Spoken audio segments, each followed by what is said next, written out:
Salamat po sa pagmamahal nyo sa ating dating Pangulo. Salamat po sa pagmamahal nyo sa ating Vice President. Salamat, Mayor Pulong, at nandito ka rin pala. Salamat, Senator Robin. Para sa mga solid. Salamat, Mayor. Share natin ang ating live. Nandito na lahat ng mga PDP. Salamat sa aking kaibigan, Atty. Vic Rodriguez. At lalong-lalo na po kayong lahat na hindi nagmamaliw ang inyong pagmamahal sa ating bayan. Napaka-problemado po ng ating bansa, ngunit huwag po tayong mawawalan ng loob. Magsama-sama po tayo para ayusin po natin ang ating bansa. Akala ko po nung nag-issue ng resignation order ang ating Pangulo, akala ko totoo na eh. Akala ko naman yung bureaucratic reset. Kahit konti lang, naniwala ko, baka okay naman yata ito ah. Wala rin. Akalain mong naglagay siya ng PNP, si Torre na naman. Kilala niyo ba si General Torre? Yun, share po natin ang live para marami pong makapanood. Nakita ng mga maraming kababayan natin kung gaano karami ang sumusuporta sa mga Duterte. Bakit siya yung tanggap na representative ng Interpol? Hindi totoo yun, sapagkat kung totoo na cooperate ang Interpol sa ating bansa, dapat sana ang nakausap niya siguro yung Pangulo ng Pilipinas o kaya yung DILG Secretary. Ngunit wala naman tayong nakita na representative ng Interpol na pumunta sa Maynila. Meron ba kayong nakita? Pagkatapos nung inaaresto si Pangulong Digong, pinakikita ni General Torre yung kanyang cellphone, yung warrant of arrest nasa cellphone. Nakakita ba kayo ng ganon? Only in the Philippines! Only in the Philippines! Hindi po ganon ang pagsisilbi ng warrant of arrest.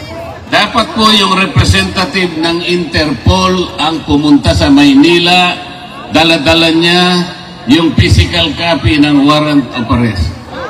Ganon po yung paraan, hindi po pinakikita sa cellphone. Yun pong counterpart ng Interpol sa Maynila, ito yung PCTC.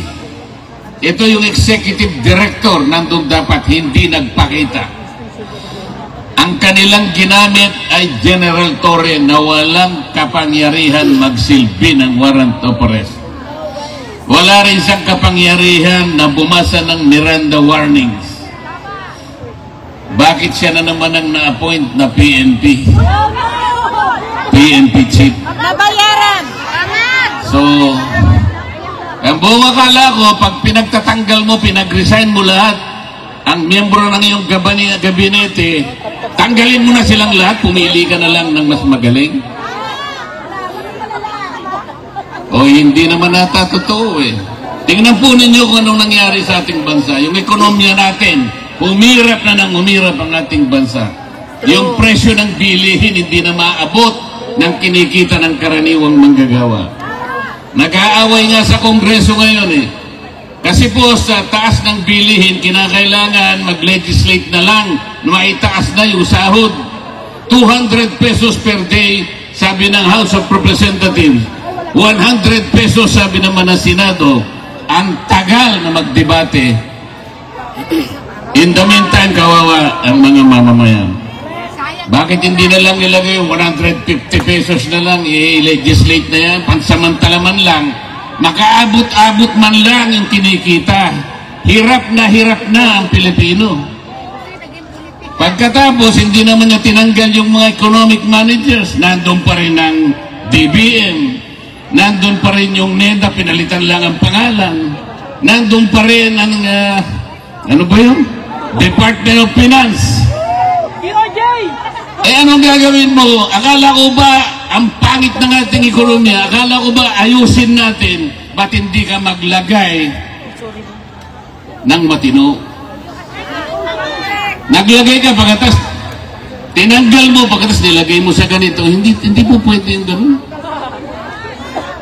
Pero kaya po tayo nandito sapagkat nandito ang taong kinikilala natin ang pinakamabuti, ang pinakamagaling na presidente ng Republika ng Pilipinas. Akalain mong dadalhin dito? May araw na. Yun po bang ating justisya sa Pilipinas ay hindi na gumagana? Is our judicial system in the Philippines no longer functioning? Is our prosecutorial system in the Philippines no longer able to function? Hindi po totoo yun.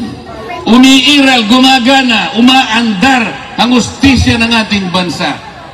Kung nagkamali ang sinumang Pilipino, kung nagkamali halimbawa ang isang naging Pangulo, o dilitisin natin, husgahan natin, pero sa sarili nating patakaran, sa sarili nating batas, hindi sa batas ng ICC. Pagtiyagaan na lang po natin, kahit anong mangyari, mawawalan din ng saysay ang ginawa nila laban kay Pangulong Digong. Lalabas din po ang katwiran, magtatagal lang po ng konti dahil may proseso. Wala ng jurisdiction ng ICC sa ating Pangulong Digong. Maniwala kayo sa akin. Pinatatagal lang nila sapagkat pinupolitika din dito yan. Mahirap lang magsalita kung akala nila tayo ay nagsasalita laban sa ICC. Hindi po. Ang sinasabi lang natin, kahit balik-baliktarin mo ang pangyayari, wala ng jurisdiction po ang ICC.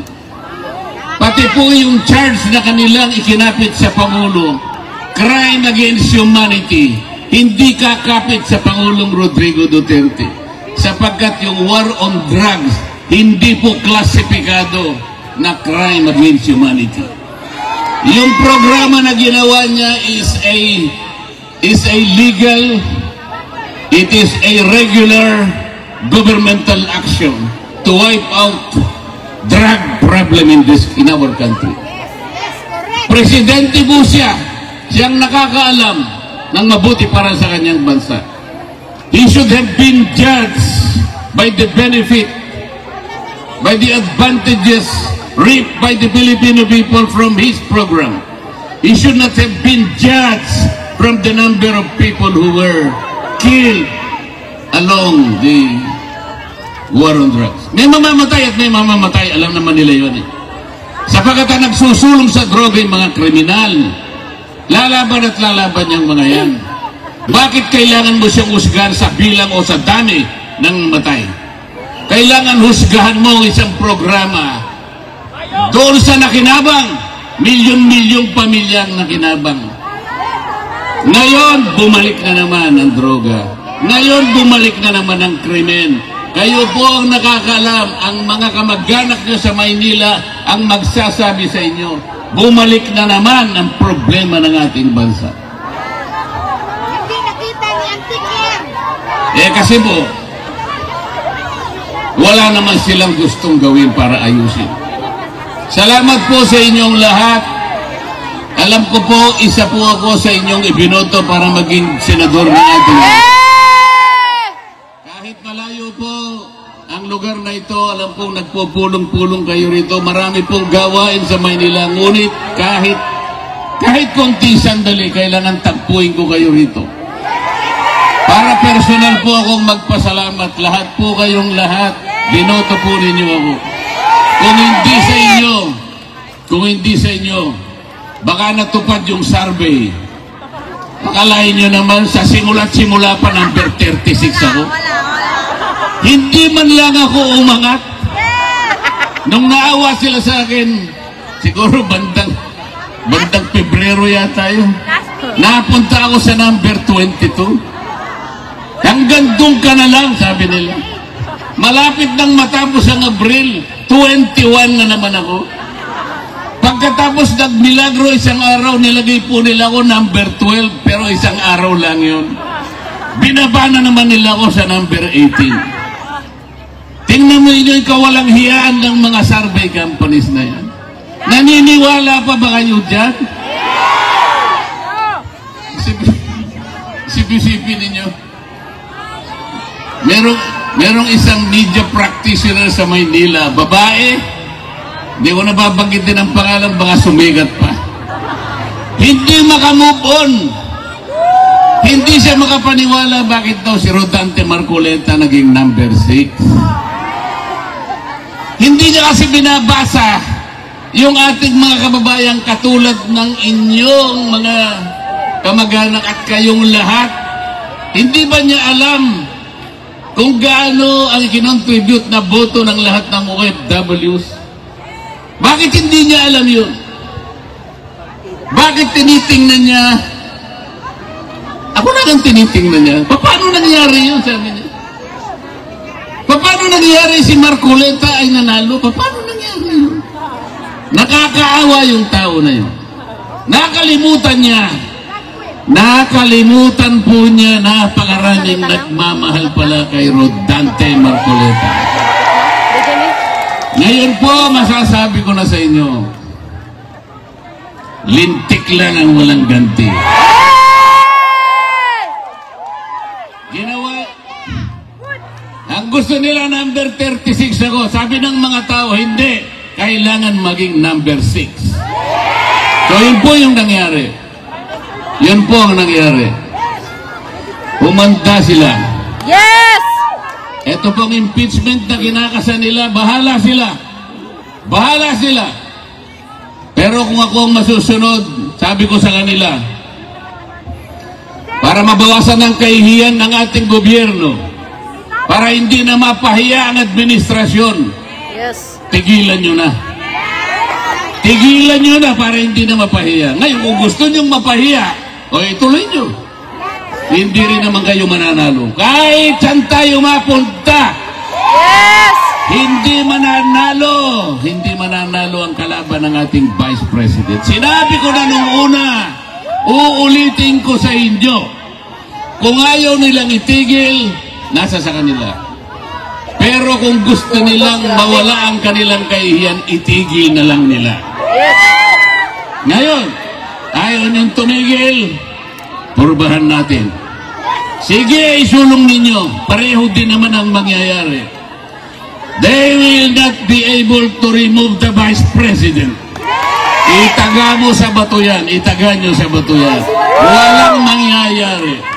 The Vice President will stay as Vice President. Yes! She will become the president. Duterte! Duterte! Duterte! Malungkot lang po ako sapagkat bago ako pumunta rito, gumawa po ako ng request sa ICC. Payagan nyo sana ako kahit ilang minuto lang makausap ko ang dating Pangulo ng Republika ng Pilipinas. Yes! Nakikiusap ako sa inyo, sabi ko, sapagkat gusto ko siyang makita ng personal para personal kong sabihin sa kanya ang aking pagpapasalamat. Dahil ako po'y naging senador dahil sa tulong niya. Yes! Marami pong tumulong sa akin, ngunit siya ay malaki po ang naitulong niya sa akin. Naghintay po ako ng mga ilang araw. 1 linggo siguro o mahigit pa. Hanggang ako po'y tumulak papunta rito, wala po silang ibinigay na sagot sa akin.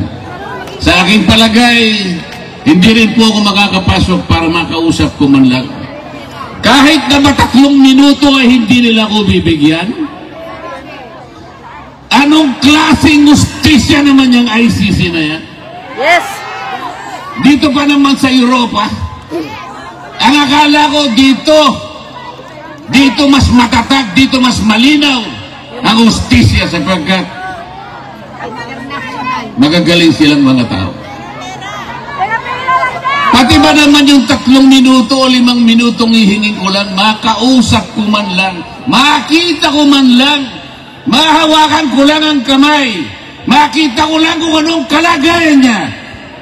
Sapagkat malaking bagay naman po para sa isang tao na kagaya niya. Hindi po nila ibibigay siguro sa akin. Mamaya po, baka sakali akong pumunta ron, makita ko man lang yung lugar kung saan siya nakapiit. Pero huwag tayong mawawala ng pag-asa. Huwag tayong mawawala ng pag-asa. Sapagkat hindi pa naman po tapos ang laban.